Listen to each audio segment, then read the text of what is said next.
여러분은 어떤 고민을 하고 계시나요? 그 고민을 10분 이상 하시나요? 다른 질문으로 여러분은 외모가 중요하다고 생각하시나요?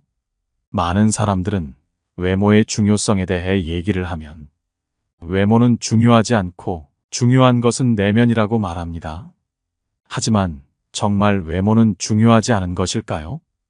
혹은 내 외모가 마음에 들지 않는다면 외모는 어떻게 해야 가꿀 수 있을까요? 오늘 여러분과 함께 알아볼 지혜는 쓸데없는 고민을 해봤자 의미 없는 이유와 외모가 인생에서 얼마나 중요한지 나이 들수록 귀티나는 외모를 갖는 법에 대해 알아보려 합니다. 그 외에도 인생에 도움이 될 좋은 지혜들을 함께 알아보도록 하겠습니다. 내면보다 외모가 더 중요하다. 대부분의 사람들은 이렇게 말한다. 외모보다 중요한 것은 내면이다. 하지만 이 말은 정답이 아니다. 인생을 살아가는 데 있어서는 외모가 중요하고 내면은 당연히 중요하다. 도덕적 문제와 관련해서는 사람들의 말을 크게 신뢰할 수 없다. 모든 사람들은 교통신호를 지켜야 한다고 알고 있으며 그렇게 말은 하지만 실제 생활에서는 그렇게 하지 않는 사람들이 이를 지키는 사람보다 훨씬 많기 때문이다. 이게 바로 말과 행동의 이중성이다. 이러한 이중성이 나타나는 것 중에 하나가 외모는 중요하지 않으며 마음이 중요하다는 말이다. 말은 그렇게 하면서도 자신들도 외모를 본다. 외모는 아주 오래전부터 중요하게 여겨졌기에 중국 당나라의 관리 선발 기준이었고 조선시대의 인재 판별 기준이라는 신원서판에서도 외모가 첫째 조건이었다. 정신의학에서는 사람을 한 가지 면으로 판단하면 정신이 미숙한 사람이라고 본다. 그러나 안타깝게도 우리가 사는 이 세상은 사람을 외모로 판단하고 있는 미숙한 사람들로 가득함을 명심하라. 바비 인형처럼 속이 텅 비어 있어도 예쁘면 뜨게 되고 가상의 인터넷 캐릭터 아바타를 치장하느라 정신없이 바쁜 것이 이 세상이다. 만일 내가 사람과 접할 일이 없고 다른 사람들에게 굳이 잘 보이지 않아도 하나도 아쉬울 것 없는 사람이라면 외모 따위는 중요하지 않다고 말할 수 있다. 하지만 그런 것이 아니라면 반드시 외모에도 신경을 써라. 여러 인간관계의 책을 보아도 사람은 외관이 중요하다고 말한다.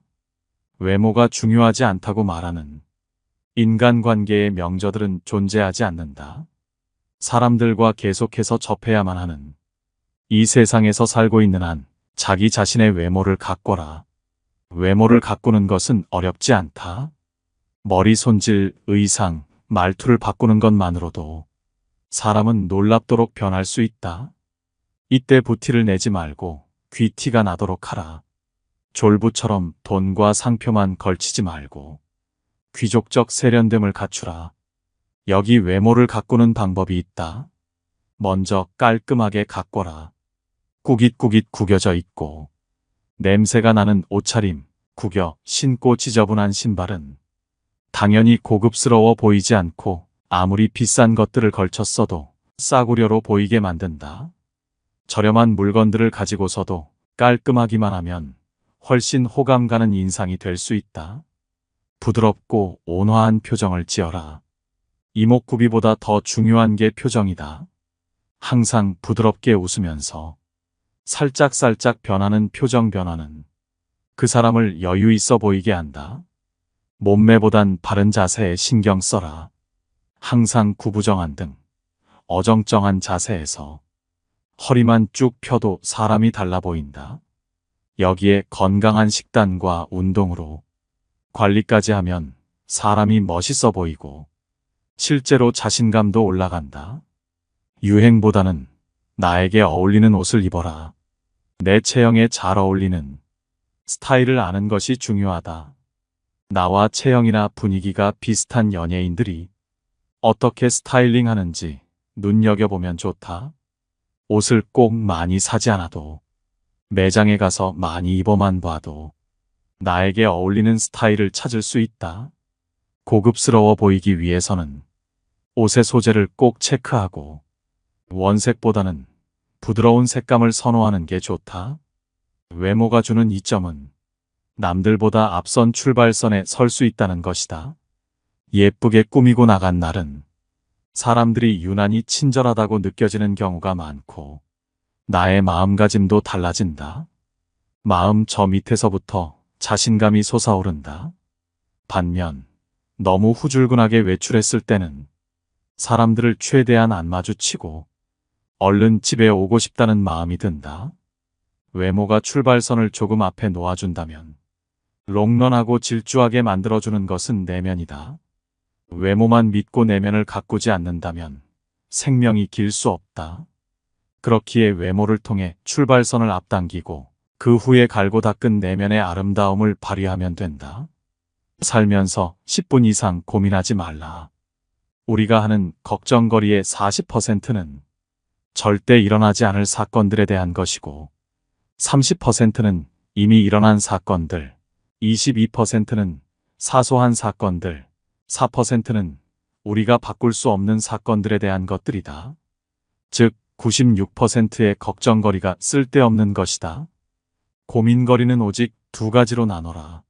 내가 걱정해 해결할 수 있는 고민과 내가 아무리 걱정하더라도 결코 해결할 수 없는 고민이다.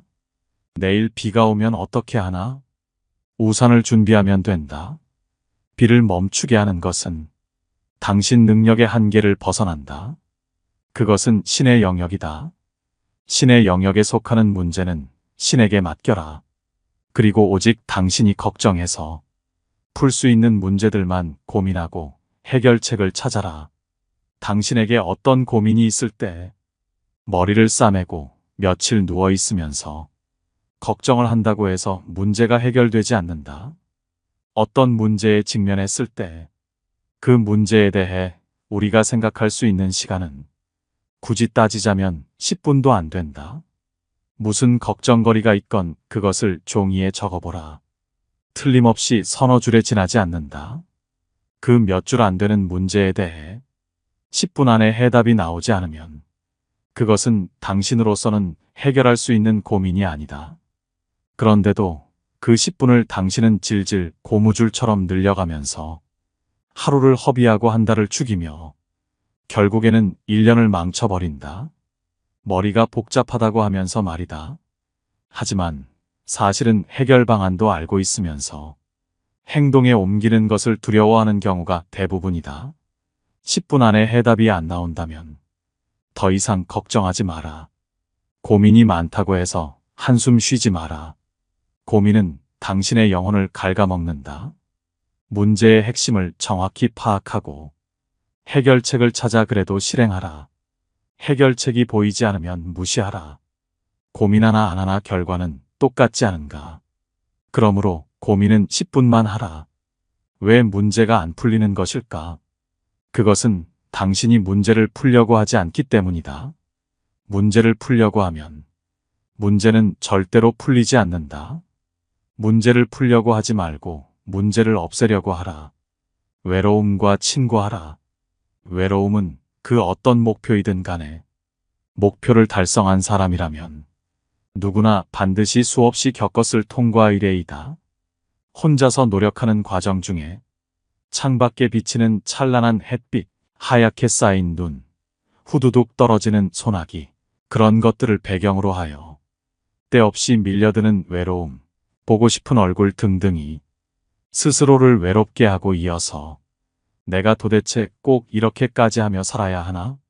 하는 회의감마저 불러일으킨다는 것을 나는 경험으로 안다.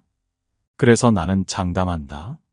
만일 당신이 어떤 목표를 향하여 정진하는 과정을 이미 시작하였거나 시작하려고 한다면 이제 곧 문득 외로워질 것임을. 그러므로 이제는 고독과 외로움을 친구로 삼아라. 당신이 외롭게 살고자 할 때 제일 방해가 되는 것은 놀랍게도 친구들이다. 친구들은 당신의 옛 생활을 알기에 새삼스레 너답지 않게 왜 그러냐 하면서 발목을 붙잡고 늘어진다. 부자가 되려면 외로움을 이겨내야 한다. 친구는 당신에게 부자가 될 기회를 주지 못한다. 오히려 웃고 떠들며 이른바 정을 쌓으면서 부자가 될 시간만 빼앗아 간다. 그러므로 몇 년간만이라도 만나지 말고 외롭게 노력하라. 인생은 자전거와 같다.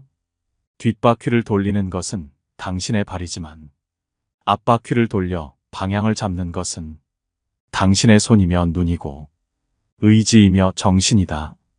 당신의 발이 생활이라는 이름으로 당신을 움직여는 주지만 정작 당신의 손은 호주머니 속에 깊이 박혀 있는지도 모른다. 정작 당신의 눈은 당신 앞에 놓인 길을 바라보지 않고 옆에서 빠른 속도로 지나가는 오토바이들과 스포츠카만 부러운 마음으로 바라볼지도 모른다. 때문에 비록 열심히 페달을 밟고는 있지만 당신이 탄 자전거는 제자리를 맴돌 뿐이다. 그저 열심히 페달만 밟지 말고 반드시 방향을 잡아라. 삶의 그대를 속이면 분노하라. 자기 삶의 노예가 되어 자기 생활과 시간을 통제하지 못하는 사람이 어떻게 인생의 주인이 될 수 있단 말인가. 현재의 삶이 절망스럽고 괴롭고 암흑에 쌓여 있는 것 같이 보이는가? 그렇다면 이제 분노하라. 분노를 느끼는 사람만이 닫힌 문을 세게 쾅쾅쾅 두드릴 수 있다. 욕할 때는 화내지 마라. 아무 때나 욕을 해서는 안 되겠지만 욕을 할 수밖에 안 되는 상황이 온다면 이것을 반드시 명심하라. 욕을 할 때도 원칙이 있다. 절대 흥분하지 말아라. 욕은 얼음처럼 차가운 마음으로 머리로 하여야 최대 효과를 거둔다. 그래야 싸늘한 맛도 생긴다. 끝으로 당신부터 제대로 해라. 당신부터 남에게 피해를 주는 일들을 거리낌 없이 한다면 욕은 당신이 먼저 먹어야 하지 않겠는가. 스트레스의 뿌리를 없애라. 왜 스트레스가 생기는가? 어떤 문제가 발생하기 때문이다. 그 문제는 어디서 발생하는 것인가? 일이나 인간관계에서 발생한다. 스트레스는 일이나 인간관계에서 발생한 문제가 풀리지 않아서 생기는 것이다. 왜 문제가 안 풀리는 것인가? 푸는 방법을 모르기 때문이다. 왜 모르는가? 책도 안 읽고 공부도 안 하기 때문이다. 문제가 있으면 문제를 해결하려고 덤벼드는 것이 올바른 태도이다. 문제는 그대로 남겨둔 채 그 문제로 인하여 생긴 스트레스만을 풀어버리려고 한다면 원인은 여전히 남아있는 셈 아닌가. 기억하라. 제초제를 뿌리는 이유는 뿌리를 죽이기 위함이다. 뿌리를 살려두는 한 잡초는 다시 살아난다. 스트레스를 없애는 가장 정확한 방법 역시 스트레스를 주는 문제의 원인을 파악하고 그 원인을 뿌리째 뽑아버리는 것이다. 장담하건대 그 모든 원인은 일이나 인간관계에서 발생한 문제를 어떻게 해결하여야 하는지 모르는 당신의 무지 그 자체이다. 즉, 외부적 상황 때문에 스트레스가 생기는 것이 아니라 그 외부 상황을 어떻게 해야 헤쳐나가는지를 모르고 있는 당신의 두뇌 속 무지 때문에 생긴다는 말이다. 그리고 그 무지함의 뿌리는 바로 게으름이다. 스트레스를 해소한답시고 빈 맥주병을 쌓아가지 말고 문제를 정면으로 돌파하라. 절대 회피하지 말라. 책을 읽고 방법론을 찾아내라. 그게 바로 스트레스를 없애는 제초제이다. 젊을수록 돈을 아껴라. 젊은 시절의 돈에 대하여 어떤 태도를 취할 것인가 하는 문제는 개개인의 선택일 뿐이다. 다만 내가 지적하고 싶은 것은 당신이 특별한 재능도 없는 보통 사람이라면 당신 호주머니에 돈이 쌓이는 법칙은 단 하나라는 사실이다. 먼저 몸값을 올려나가면서 최대한 절약하고 최대한 먼저 모아라. 그러면 먼저 쌓일 것이다. 그 쌓인 돈이 부자가 될 종잣돈이 된다. 젊었을 때는 놀 것 다 찾아다니고 즐길 것 다 찾아다니며 카드를 긋고 쉴 것 다 찾아먹는 사람들이여 당신들과는 전혀 다른 방식으로 삶을 살았던 덕분에 부자가 된 사람들이 당신들과 별 다를 바 없이 젊음을 보냈던 사람들은 절대 아니라는 것을 기억해라. 나의 적은 나 자신뿐이다. 현재의 위치에서 미래를 미리 계산하여 보고 미리 포기하는 그런 사람들이 당신 주변 사람들이며, 그들은 그저 일확천금을 꿈꾸면서 연예인이나 정치인, 스포츠 선수들, 컴퓨터 게임, 채팅, 명품 브랜드, 경마 등에 무지 관심이 많다. 당신이 하는 게임은 바로 그런 사람들과 하는 것이다. 기억하라. 이건 역시 당신에게는 춤을 추고 싶을 정도로 너무나도 기쁘고 다행한 사실이라는 것을. 이것은 마치 전쟁터에서 당신의 적군이 더 이상 싸울 생각을 갖지 않고 총을 내려놓은 것이나 마찬가지이다. 그런 적들과 싸울 때는 총도 필요 없고 그저 활이나 창만 있어도 이길 수 있지 않겠는가.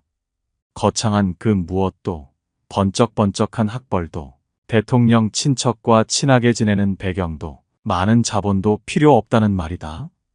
이 사실을 빨리 깨달아라. 높은 성과를 올리는 생산적인 사람, 끊임없이 혁신을 꾀하면서 계속 발전하는 사람, 다른 사람에게 영향을 미치는 비중 있는 사람, 그런 사람이 되는 길은 오직 지속적인 관리와 노력밖에 없다고 말한다. 나도 그의 말에 동의한다. 부자가 되는 데 있어서의 경쟁자는 천재가 아니라 결국은 자신의 의지라고 하는 이 지극히 간단한 사실이다. 만족은 내면에서 찾아라. 우리가 행복을 느끼는 곳은 외부가 아닌 내면에서 찾아야 한다. 당신 자신의 노력을 인정해주고 칭찬해주는 주체는 외부의 직장 상사나 선생님이 아니라 스스로가 되어야만 한다. 만약 스스로가 만족하고 어느 정도까지의 경지에 도달했을 때 스스로 느낄 수 있는 뿌듯함, 그때 생기는 성취감이야말로 인생을 살아가는 최고의 동력이 된다. 노력이란 이런 것이다. 노력이란 당신이 좋아하는 것을 더 많이 하는 것이 아니라 당신이 이런 핑계, 저런 핑계를 대면서 하기 싫어하는 것을 더 많이 하는 것을 의미한다. 그렇다. 노력이란 싫어하는 것을 더 열심히 하는 것이다. 기회는 모두에게 제공되지만 그 보상은 당신의 노력 여하에 따라 차등적으로 이루어짐을 명심하라. 노력한 만큼의 대가는 반드시 주어진다는 것을 믿어라. 문제는 그 시기가 당신이 생각하는 시간보다 더 미래에 있다는 점이다. 일을 좀 더 잘하려면 어떻게 하여야 하는가? 어떤 일을 반복적으로 하고 있다면 반드시 개선점을 찾아내고 행동하기 전에 그 일에 필요한 지식을 반드시 흡수하고 실수하지 말고 효율적으로 일하고 그 일을 이미 해본 경험자들의 의견을 반드시 들어라. 허드레질부터 제대로 해라. 무엇이든 시키는 일이라면 제대로 해라. 자존심은 주변 사람들이 당신을 스스로 낮출 줄 아는 사람으로 인정할 때 저절로 지켜지게 되는 것이다. 일 전체를 구석구석 빈틈없이 알고 스스로를 낮출 수 있는 사람으로 인정받으려면 허드레질부터 제대로 해라. 순간순간 충분히 몰입해라. 행복은 순간순간 충분히 몰입할 때 찾아온다. 가장 행복한 사람은 행복해지고 싶어하는 열망이 크지 않았던 사람이다. 길을 쓰고 행복을 찾아 나서는 사람이 오히려 행복해지기가 힘들다는 뜻이다. 가장 행복한 사람은 행복하기 위해 노력하지 않는다. 진정한 행복은 사람들로 하여금 몰입하게 만들고 도전하게 만들고 빠져들게 만드는 흥미로운 것들과 관련이 있다. 장담하건대 당신이 재미있는 것만 즐기며 시간을 보내다 보면 당신의 삶 자체가 조만간 재미없어질 것이다. 당신이 헛되이 보낸 오늘은 어제 세상을 떠난 사람들이 그렇게나 원했던 내일이었다. 오늘은 당신에게 남아있는 생의 첫날이다. 우리는 왜 절망하는 것일까? 미래의 상황을 현재의 처지에 비추어 미리 계산하기 때문이다. 하지만 지금 상황이 이러저러하므로 5년 후, 10년 후에도 이러저러 할 것이기에 희망이 없다고 생각한다면 그건 너무 계산이 빠르다고 생각한다. 점쟁이도 자기 미래는 모르는데 어떻게 감히 신의 영역인 미래를 스스로 투시하고 미리 계산할 수 있다는 말인가. 부자가 되려면 미래 방정식에 지금의 처지를 대입하면 절대 안 된다. 결코 그런 짓을 하지 말라. 절대로 내가 이걸 배워서 어디다 써먹겠어? 내가 이렇게 한다고 해서 무슨 소용이 있겠어? 하는 따위의 생각은 추호도 갖지 말라. 그건 역시 미래 방정식에 현재의 시간을 대입시키는 어리석은 짓이며 패자들이 즐겨 사용하였던 핑계에 지나지 않는다. 이런 말을 들은 적이 있다. 3번은 질리고 5번은 하기 싫고 7번은 짜증이 나는데 9번째는 제가 잡힌다. 제가 잡힌다는 말은 일에 리듬이 생겨 묘미가 생긴다는 말이다. 즉 피곤을 가져오는 노동이 아니고 재미를 느끼게 되는 단계인 일이 되게 된다는 말이다. 필명 세이노님의 저서 세이노의 가르침의 지혜였습니다. 이 지혜들이 어떠셨나요? 내용을 표현하는 방식은 거칠어 보이지만 이 내용들은 정말 삶에 도움이 되는 그런 지혜가 아닐까 싶습니다. 오늘 함께 알아본 지혜들이 우리 모두에게 도움이 되는 지혜였기를 바랍니다. 날이 점점 추워지고 있습니다. 감기 조심하시기 바라며 행복한 올해의 마무리가 되시기를 소망합니다. 영상 시청해 주셔서 감사합니다. 깨달음의 광장입니다.